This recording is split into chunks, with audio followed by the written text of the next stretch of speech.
आहेत दिल्लीला, त्यानंतर नवीन काय अपडेट, कुठली कुठली खाती या संदर्भात चर्चा झाली आहे, काही फायनल झालेलं आहे? नाही, हे बघा, काल आम्ही माननीय शिवसेनेचे मुख्य नेते आणि राज्याचे मुख्यमंत्री आदरणीय एकनाथजी शिंदे साहेबांच्या बरोबर महायुतीचे जे ज्येष्ठ वरिष्ठ नेते आहेत अमित शहा साहेब त्यांना भेटण्यासाठी दिल्लीला गेलेलो होतो. आणि शिवसेना पक्षाची भूमिका, शिवसेनेच्या आमदारांचं, शिवसैनिकांचं निकाल लागल्यानंतरचं ज्या बैठका झाल्या त्याच्यामध्ये जे काय मत आलं ते आम्ही नम्रपणानं माननीय अमित शहा साहेबांच्या निदर्शनाला आणून दिलेलं आहे. आणि काल तिथून मीटिंग संपल्यानंतर माननीय शिंदे साहेबांनी देखील दिल्लीमध्ये डॉक्टर श्रीकांत शिंदे साहेबांच्या बंगल्यात माध्यमांच्या प्रतिनिधींशी बोलताना सांगितलं की आमची चर्चा सकारात्मक झालेली आहे आणि 1-2 दिवसात किंवा एखाद्या दुसऱ्या अजून बैठकीमध्ये याच्यावरनं सकारात्मक आणि समन्वयातनं चर्चा करून योग्य यातनं मार्ग निघेल. त्याप्रमाणे एखादा दिवस आजच्या उद्याच्या वाट पाहावी लागेल, पण निश्चित कालची चर्चा सकारात्मक झालेली आहे आणि चांगला मार्ग निघेल आणि योग्य मान सन्मान महायुतीतल्या तिन्ही पक्षांचा राखला जाईल अशी कालची चर्चा होती. परंतु पुन्हा एकदा काळजी वाहून मुख्यमंत्री हे आधी पोहोचले किंवा आधी अमित शहा यांच्याबरोबर त्यांची बैठक झाली आणि इकडे देवेंद्र फडणवीस आणि अजित पवार यांची एक वेगळी बैठक झाली, त्यामुळे पुन्हा कुठेतरी चर्चांना उधाण आलेलं आहे की समन्वय नाही आहे, अजून राग, अजून रुसवे फुगवे बाकी आहे. नाही ना, आम्ही एकत्रच होतो सगळे. म्हणजे माननीय अमित शहा साहेबांच्या निवासस्थानावरती आता पोचायला कोण 5 मिनिटं आधी पोचलं, कोण 10 मिनिटं उशिरा पोचलं, एवढंच. पण जेव्हा चर्चा झाली तेव्हा सगळे आम्ही एकत्र होतो आणि खेळमिळीत चर्चा झाली. असं काय नाही कोणाची वेगळी बैठक झाली, फक्त एक झालं, बैठक संपल्यानंतर शिवसेना खासदारांची स्वतंत्र बैठक अगोदरच निश्चित केली होती. कारण लोकसभेचं अधिवेशन सुरू आहे, सगळे खासदार दिल्लीमध्ये आहेत आणि मग माननीय शिंदे साहेब म्हटले की आपण आलोय तर सगळ्या खासदारांशी, शिवसेनेच्या पक्षाच्या खासदारांना भेटूया, त्यांच्याबरोबर एक चर्चा केली साहेबांनी आणि आम्ही निघालो तिथनं. असं काही नाही, म्हणजे समन्वय योग्य आहे त्या सगळ्यांचं.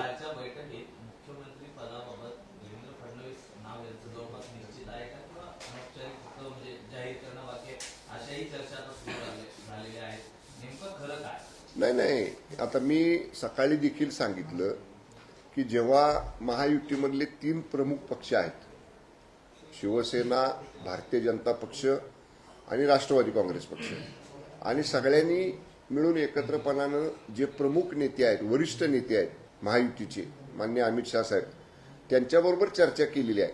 आता याच्यावरती मी म्हणलं तसं सकारात्मक चर्चा झाली, त्यातनं योग्य मार्ग 1 किंवा 2 दिवसामध्ये निघेल. आता तो मार्ग निघेपर्यंत चर्चा काय झाली, मग आम्ही काय बोललो, मग आणखीन मित्रपक्ष काय बोलले, याच्यावरती आत्ता या स्टेजला भाष्य करणं मला योग्य वाटत नाही. एकदा या चर्चेचा सारांश, या चर्चेचा निष्कर्ष हा एकदा दिल्लीमधनं येऊ द्यात, मग तो आल्यानंतर आपण त्याच्यावरती अधिक भाष्य करू. नाही, तुम्ही आता मला तेच समजत नाही, हे कळतंय, सूत्र आहेत, हे जे माध्यमांनी जे काय बातम्या चालवल्यात ना, याच्या बाबतीत मी तुम्हाला एवढंच सांगेन की प्रत्येक पक्षाला वाटत असतं की आपल्याला अधिक वाटा मिळावा, चांगला हिस्सा, चांगला वाटा मिळावा. पण एकदा जर ठरलं सगळ्यांचं, आपल्याला बघा, माननीय एकनाथजी शिंदे साहेबांनी काय सांगितलं की माननीय अमित शहा साहेब आणि माननीय नरेंद्र मोदी साहेब महायुती बाबतीतला जो निर्णय घेतील तो आम्ही सगळेजण मान्य करू. त्यामुळं मागणं, चर्चा करणं याच्यात काय गैर नाही, पण एकदा नेतृत्वावरती निर्णय सोपवल्यानंतर नेतृत्वाचा निर्णयाची वाट पाहणं आणि तो जो निर्णय येईल नेतृत्वाकडनं त्याप्रमाणे पुढची कार्यवाही करणं हेच योग्य आहे. थोडं मी म्हणतोय तसं एक किंवा आजचा किंवा उद्याचा दिवस जर आपण वाट पाहिली तर नक्कीच सगळ्या प्रश्नांची आपल्या उत्तर मिळतील. 2 तारखेला योग्य मुहूर्त निघेल असं वाटतं तुम्हाला? नाही, तर मी कसं सांगू तुम्हाला, कसं आहे, हे सांगण्या एवढा मोठा मी नाही ना, हे सांगण्याचा अधिकार महायुतीतल्या वरिष्ठ नेत्यांना आहे. त्यामुळे जो वरिष्ठ नेत्यांचा अधिकार आहे त्या अधिकार कक्षेत जाऊन मी बोलणं योग्य नाही. पण मला असं वाटतं व्यक्तिगत की आज किंवा उद्याच्या 2 दिवसामध्ये योग्य मार्ग यातनं निघेल, समन्वयातनं आणि अतिशय सगळ्यांचा योग्य सन्मान राखून हा मार्ग निघेल. राजीवबाबू मुख्यमंत्र्यांनी सरकारमध्ये सहभागी होण्यास नकार दिलाय किंवा त्यांनी उपमुख्यमंत्रीपद घेण्यास नकार दिला अशा बातम्या त्यामध्ये केली असते आणि हे खरं आहे. हे बघा, मी मगाशी देखील सांगितलं की माननीय शिवसेना पक्षाचे मुख्य नेते आणि राज्याचे मुख्यमंत्री आदरणीय एकनाथजी शिंदे साहेबांचा प्रशासनामधला प्रदीर्घ अनुभव, त्यांनी घेतलेले कल्याणकारी निर्णय, त्यांनी घेतलेले लोकहिताचे निर्णय आणि त्यांचा प्रदीर्घ अनुभव विचारात घेता शिवसेनेचं असं मत आहे, शिवसैनिकांचं असं मत आहे, शिवसेनेच्या आमदारांचं असं मत आहे की माननीय शिंदे साहेबांच्या अनुभवाचा उपयोग, अनुभवाचा फायदा या महायुतीच्या सरकारला मिळाला पाहिजे. त्यामुळे आम्ही आग्रही आहोत, सगळे आमदार, सगळे शिवसैनिक, सगळे माजी मंत्री, आम्ही आग्रही आहोत की माननीय शिंदे साहेबांनी सत्तेमध्ये, शासनामध्ये त्यांचं योगदान, त्यांचं मार्गदर्शन, त्यांच्या मार्गदर्शनाखाली त्यांचा सहभाग हा शासनामध्ये असला पाहिजे, यासाठी आम्ही सगळे आग्रही आहोत. काही धक्कातंत्राची शक्यता म्हणजे काही नवीन चेहरा किंवा असं काही? मी कसं सांगणार? साहेब, आपण म्हणताय की शिंदे साहेबांनी शासनामध्ये असायला हवं, कुठल्या पदावर हा देखील प्रश्न आहे. कालपासून अशा चर्चा आहेत की उपमुख्यमंत्री पदासाठी देखील नाव चर्चेत आहेत, मात्र ते स्वीकारायला तयार नाहीयेत. मग नेमकं कुठलं असं पद आहे जे उपमुख्यमंत्री पद जर मिळालं तर ते घेणार आहे? एक दोन दिवस वाट बघा, आजच्या आणि उद्याच्या दिवस. कारण काल चर्चा संपून आम्ही रात्री उशिरा पहाटे मुंबईमध्ये आलेलो आहोत. आता पुन्हा एकदा मान्य साहेब म्हटले, शिंदे साहेब म्हटले तसं कदाचित महायुतीचे जे प्रमुख नेते महाराष्ट्रातले, त्यांची कदाचित एखादी बैठक होऊ शकते आज, आणि त्या बैठकीतनं चर्चा करून ह्यातनं काहीतरी, मी म्हणतोय ना तुम्हाला, सगळा मान सन्मान ज्याचा त्याचा योग्य पद्धतीनं राखला जाईल असा तोडगा निश्चितपणाने किंवा असा मार्ग यातनं निघेल. सर, आत्ताच अशी माहिती येते आहे की पुन्हा एकदा या सगळ्या नेत्यांना, महायुतीच्या महाराष्ट्रातल्या सगळ्या मोठ्या नेत्यांना सोमवारी दिल्लीमध्ये बोलवलं जाणार आहे आणि शपथविधीचा कार्यक्रम आता 7 तारखेपर्यंत लांबण्याची शक्यता वर्तवली ह्या जाते. जर तरच्या गोष्टी आहेत, ह्याच्या बाबतीत तर मी काय सांगू शकत नाही. त्यामुळं एवढं लांबेल म्हणजे एवढं नाही, discussion जर तरच्या गोष्टीनं काय उत्तर द्यायचं आपण? त्यांच्या मनात ते तुम्ही ओळखता असं म्हटलं जातं. मी सांगितलं ना तुम्हाला, एखादा दुसरा दिवस वाट पहा. एकदा काल दिल्लीवरून सर्वजण आलेले आहेत.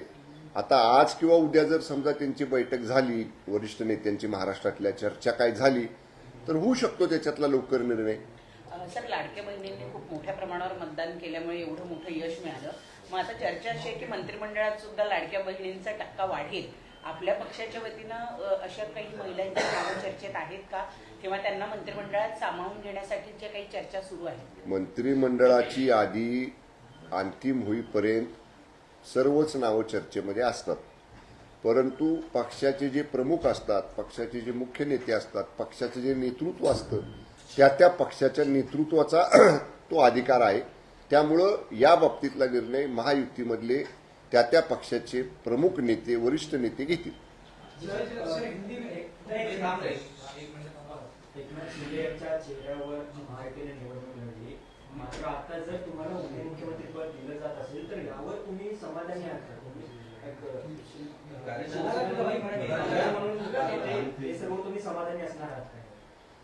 हे बघा, एकदा 2 दिवसापूर्वी पक्षाची भूमिका, शिवसेनेची भूमिका ही आमच्या पक्षाचे मुख्य नेते आणि मुख्यमंत्री माननीय एकनाथजी शिंदे साहेबांनी ठाण्यातल्या पत्रकार परिषदेमध्ये स्पष्ट केलेली आहे. तीच भूमिका पक्षाची आहे. माननीय शिंदे साहेबांनी शिवसेना पक्षाबाबतीतली जी भूमिका घेतलेली आहे की त्या भूमिकेशी आम्ही सगळेजण सहभागी आहोत. साहेब जो निर्णय घेतील, साहेब जे धोरण ठरवतील त्याप्रमाणे शिवसेना पक्ष वाटचाल करेल. संजय राऊत म्हणतात की शिंदे नावं ते आता मिळणार नाहीये कारण त्यांचं आता काम संपलंय. त्यांना म्हणा, तुम्ही तुमच्यात बघा, तुम्ही आमच्या घरात डोकावून बघू नका. कारण त्यांना म्हणावं, तुमचं जो प्रदीर्घ अनुभव आहे राजकारणामधला, विश्व प्रवक्तेपदाचा जो त्यांचा प्रदीर्घ अनुभव आहे, त्या सगळ्या अनुभवाचा उपयोग आम्हाला कुणाला काय मिळणार याच्यामध्ये डोकं लावण्यापेक्षा तुमच्या महाविकास आघाडीतला, तुमच्या उभाटा पक्षाचा किमान विरोधी पक्ष नेता तरी होतोय का याच्यासाठी तुमचं सगळं कौशल्यपणाला लावा म्हणाव आणि दाखवा ते करू शकताय का तुम्ही ते. आमच्या डोकावून बघू नका. आमचा संसार अत्यंत व्यवस्थित सुखाचा समाधानाचा सुरू आहे. नजर लागते त्यांची असं वाटते तुम्हाला? असल्या लोकांची नाही नजर लागू शकत. ठीक आहे, चला. नाही टिकटॅक नाही बाबा, मला जायचंय परत. अरे नाही, मला आवरायचंय परत. नाही नाही नाही, डायरेक्ट बाईट घ्या. अरे मेरे को निकलने का है ना अभी. शीर्ष नेताओं के साथ आपकी कल बैठक हुई, क्या कुछ इस बैठक में हुआ?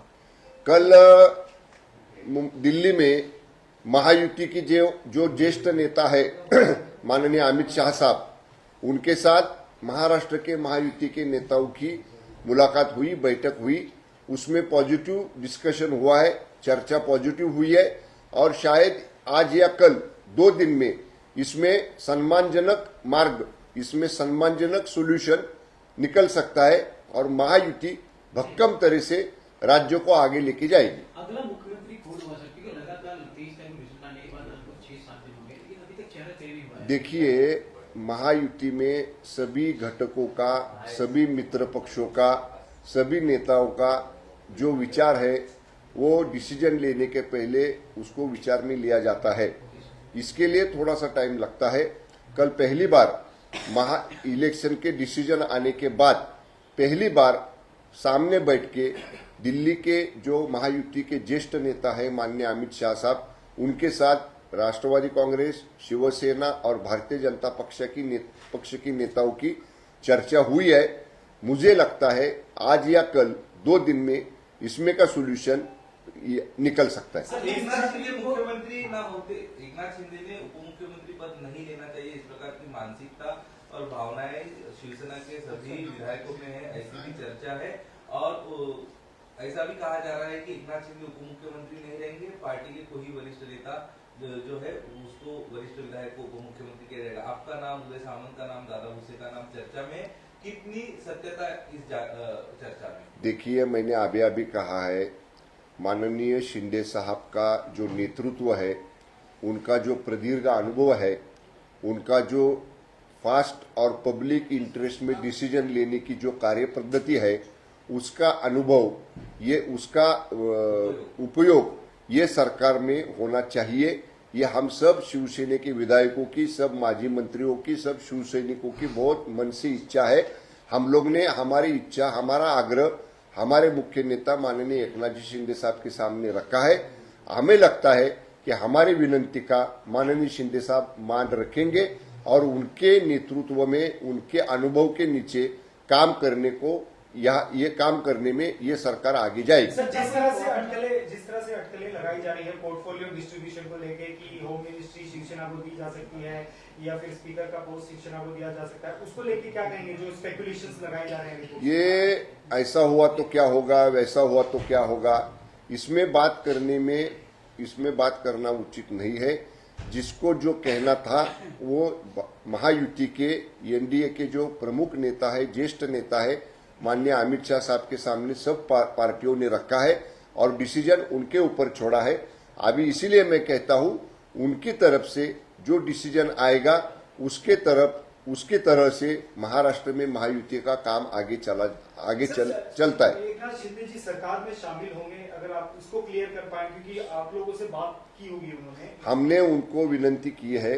मैंने अभी भी कहा, उनके अनुभव का, उनके फास्ट डिसीजन का, पब्लिक इंटरेस्ट में लेने वाले डिसीजन का, उसका उपयोग ये महायुति की सरकार को मिले, ऐसी विनंती शिवसेना की तरफ से हमने माननीय शिंदे साहब से की है. और हम सब शिवसैनिकों को लगता है कि हमारी विनंती का मान माननीय शिंदे साहब रखेंगे. क्या कोई फॉर्मूला तय हो पाया है दिल्ली में जिस प्रकार से अमित शाह 1-2 दिन में सब बातें सामने आएगी. जिस प्रकार से संजय राउत दावा कर रहे हैं कि और संजय राउत को महायुति का क्या मालूम, वो तो यहाँ बैठे हुए हैं. महायुति के नेता दिल्ली में जाके माननीय अमित शाह साहब को मिलके आए हैं. हो सकता है कोई एक बार आज फिर महाराष्ट्र के महायुति के नेता बैठ के डिस्कशन करेंगे. संजय राउत को कई बार बैठता है, इधर उधर का टीवी चैनल पे न्यूज देखता है और उसके ऊपर उनका रिएक्शन देता है. मैंने अभी भी कहा, उनको जो दीर्घ अनुभव है संजय राउत के, विश्व विख्यात प्रवक्ते का, उसका उपयोग करके, उसका एक्सपीरियंस लेके उन्होंने उबाटा का अगर लीडर ऑफ अपोजिशन भी बनता है असेंबली में तो उसमें ऊपर ध्यान देना चाहिए, उसके ऊपर दिमाग लगाना चाहिए। हमारे महायुति में किसको क्या मिलेगा, कौन कहाँ बैठेगा, कौन किसको कौन सा पोर्टफोलियो मिलेगा, इसके ऊपर बात करने से अगर उसका अमूल्य टाइम संजय राउत का वो उबाटा का लीडर ऑफ अपोजिशन चुनने के लिए लगाए तो उसके लिए बेहतर होगा। जिस प्रकार से अंबादास दानवे का स्टेटमेंट दिया, उन्होंने कहा कि यूपीटी में कई ऐसे विधायक की बैठक की गई थी, तो कई ऐसे विधायक जिन्होंने अपना जो शब्द है उद्धव ठाकरे के सामने रखा कि हमें महाविकास अघाड़ी से अलग होगी, कांग्रेस से अलग होगी, चुनाव लड़ना चाहिए और आने वाले जो चुनाव है वो भी अलग लड़ना चाहिए। इसकी वाकई किस नहीं, अभी देखिए अंबादास दानवे जो लीडर ऑफ अपोजिशन वरिष्ठ सभागृह के हैं, उन्होंने क्या कहा कि शिवसेना के चुन के जो उबाटा के विधायक अभी आए हैं ये इलेक्शन में, उनका कहना है कि महाविकास आघाड़ी में रहने से उबाटा का नुकसान हो रहा है। जो हम लोग 2-2.5 साल पहले कह रहे थे वही बात 2-2.5 साल बाद अभी उनके नए चुन के आने वाले आए हुए विधायक भी कह रहे। इसीलिए जो महाविकास आघाड़ी में जाने का या महाविकास आघाड़ी बनाने का माननीय उद्धव ठाकरे साहब का जो 219 का 2019 का जो डिसीजन था वो बरोबर नहीं था, योग्य नहीं था, यही उनके आए हुए विधायक अभी कहते हैं। तो आगे आगे देखो आप कि उनके विधायकों में बहुत अनरेस्ट है। वो लोग उबाटा के विधायक या उबाटा के बहुत सारे लोग महाविकास आघाड़ी में नहीं रहना चाहते। आपको लगता है 2019 में जो महाविकास आघाड़ी बनी तो उसकी नजर आई? नहीं, मैं तो देखो, मैं कहता हूं कि संजय राउत ने हमारे महायुति में झांक के नहीं देखना चाहिए, वैसे हमको भी कोई जरूरत नहीं उनकी महाविकास आघाड़ी में झांक के देखने की। आप लोग ने पूछा कि उनके विधायक ऐसी बात कहते हैं, इसलिए मैंने कहा उनको जो करना है वो कर सकते हैं। उनके विधायक जो बात रखना चाहते हैं वो रख सकते हैं। आखिरी डिसीजन पार्टी जो चलाते हैं, पार्टी के डिसीजन मेकर जो है उन्होंने इसमें डिसीजन लेना है कि हमारे विधायकों की क्या राय है, हमारे वर्कर्स की क्या राय है, वो सामने रख के उनके पार्टी में डिसीजन लेने वाले नेताओं ने इसके ऊपर विचार करना चाहिए।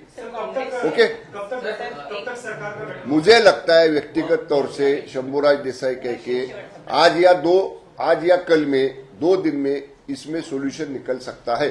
सर, महाविकास आघाडीमधला काँग्रेस पक्ष आज केंद्रीय निवडणूक आयोगाकडे जाणार आहे आणि त्यांना तक्रार करणार आहे की 76 लाख वोट जे आहेत ते शेवटचा तास आणि रात्री 11 वाजेपर्यंत त्यांचं म्हणणं आहे की वोटिंग सुरू होतं, तर 76 लाख वोटिंग जे आहे ते शेवटच्या अवघ्या 1 तासामध्ये कसं झालं असा प्रश्न उपस्थित करून आणि त्यांच्याकडे जे काही एव्हिडन्स आहे ते घेऊन आज केंद्रीय निवडणूक आयोगाकडे तक्रार करण्यासाठी जात आहे। हे बघा, लोकशाहीमध्ये प्रत्येकाला तक्रार करण्याचं किंवा कुठं न्याय मागण्याचा अधिकार आहे, परंतु मला एक नम्रपणानं आपल्या माध्यमातून राज्यातल्या जनतेसमोर आणायचं आहे की सगळ्यांना ही माहिती आहे, सर्व मतदारांना माहिती आहे की 6 वाजेपर्यंत मतदानाची वेळ होती आणि नेहमीची आतापर्यंत अनेक निवडणुका आम्ही लढल्या, नेहमीची ही अशी पद्धत आहे की शेवटच्या तासामध्ये हा टक्केवारीचं प्रमाण मतदानाचे वाढतं। याचं कारण दिवसभर कामामध्ये असणारे, दिवसभर इतर ठिकाणी गेलेले किंवा इतर ठिकाणून प्रवास करून मतदानाला येणारे अनेक मतदार हे 6 वाजेपर्यंत ती जी पांढरी रेषा आखलेली असते 100 मीटरची, त्या पांढऱ्या रेषेच्या आतमध्ये येऊन लाईन लावून उभे राहतात आणि 6 वाजता त्या लाईनवरती प्रशासनाकडनं ते बंद केलं जातं माणसं आत घ्यायची। 6 वाजता अनेक बूथवर 100, 200, 300, 400 लोकांची लाईन असते। त्या प्रत्येकाचं मतदान संपेपर्यंत ती मतदान प्रक्रिया चालू ठेवावी लागते। त्यामुळे असं काही नाही, तुम्ही कितीतरी मागचे रेकॉर्ड जर काढून पाहिले तर शेवटच्या तासात टक्केवारीचं प्रमाण या कारणामुळे वाढलेलं दिसते। पण तरी सुद्धा लोकशाहीत प्रत्येकाला अधिकार आहे, त्यांनी त्यांची तक्रार करावी, योग्य अथॉरिटी त्या तक्रारीची चौकशी करेल आणि त्याचं उत्तर तक्रारदाराला देईल। महाविकास आघाडीचे नेते ईव्हीएमची आड रडीचा डाव खेळतायत का? हेच मी सांगितलं ना आता, एक झालं तर टक्केवारी का वाढली, मग लोकसभेला एवढं मोठं बहुमत मिळालं तेव्हा ईव्हीएम चाललं का? हेच ईव्हीएम होते ना, मग त्यावेळी चाललं, त्यावेळी ईव्हीएम चांगलं, आणि आता तुम्हाला जनतेनं नाकारलं की मग म्हणायचं की ईव्हीएमचं म्हणजे अशा पद्धतीनं आपल्या मनासारखं झालं तर योग्य, आपल्या मनाविरुद्ध झालं की चुकीचं, हे बरोबर नाही ना। चला, वक्फ बोर्डाला शासनाकडनं 10 कोटीची मदत करण्यात आलेली आहे, कसं पाहता? नाही कधीचा निर्णय आहे? काल 28 तारीख को GR है। नाही मला माहित नाही, मला माहिती घ्यावी लागेल याची. Thank you.